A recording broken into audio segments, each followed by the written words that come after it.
লক্ষ্মীদের জয়, স্বনির্ভরতা অক্ষয়। লক্ষ্মীর ভান্ডার ১৭০০ টাকা জমা হলো। ৫০০ টাকা বেড়ে এবার ১৫০০ পাবে, তপশিলি মা বোনেরা ১৭০০ পাবে।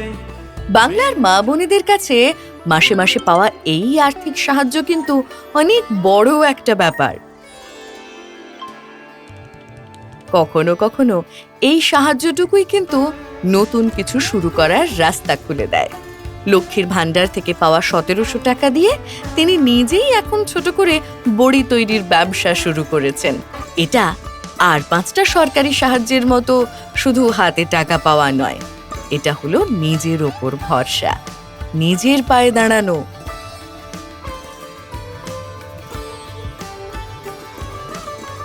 দিদির ১০ প্রতিজ্ঞায় উন্নয়ন হবে আমার বাংলায়।